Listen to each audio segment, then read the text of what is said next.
Some say that if you want to lose fat, alcohol is a definite no-no. Even just a few drinks at the weekend will be turned straight into fat and go right to your belly. If you're really serious about losing fat, you'll need to follow Donald Trump's lead and cut out alcohol completely.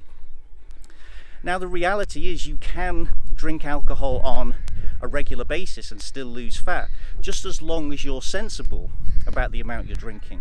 Alcohol does have the potential to contribute to weight gain, as well as stopping you from losing weight, but that's not necessarily because it turns into fat. One of the main effects of alcohol is to reduce the amount of fat your body burns for energy.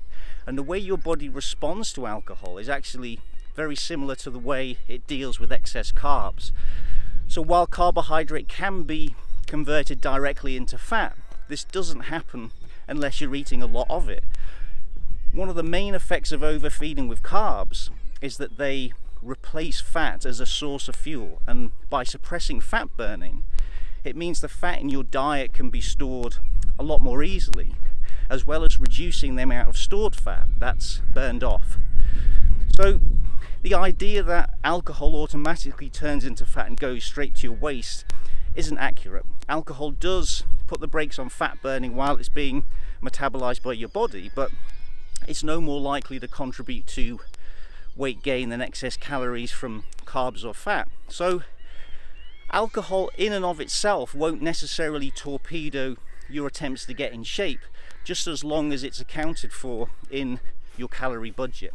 So drinking wine or beer or vodka or whatever it is isn't going to cause you to gain weight. What causes weight gain is eating and drinking too much relative to what your body needs. And in that sense, excess energy from alcohol is no different to excess energy from carbs or fat. But there are other reasons why alcoholic drinks don't have a great reputation when it comes to weight loss. So for one, they're a source of liquid calories, and one of the big problems with any source of liquid calories, not just alcohol, is that it doesn't fill you up the same way as solid food, and this makes the passive overconsumption of calories very easy. So for example, you get around 150 calories from a typical 12-ounce bottle of beer, and that can quickly add up if you get through several bottles in one sitting. Now, alcohol also differs from carbs and fat in the way that it affects your behavior. So what do I mean by that? Research shows that you tend to eat more if a meal is served with an alcoholic drink than if that same meal was served with a soft drink. So you get hit twice, once from the calories in whatever it is that you're drinking, and then again from the increase in calorie intake from the extra food you're eating.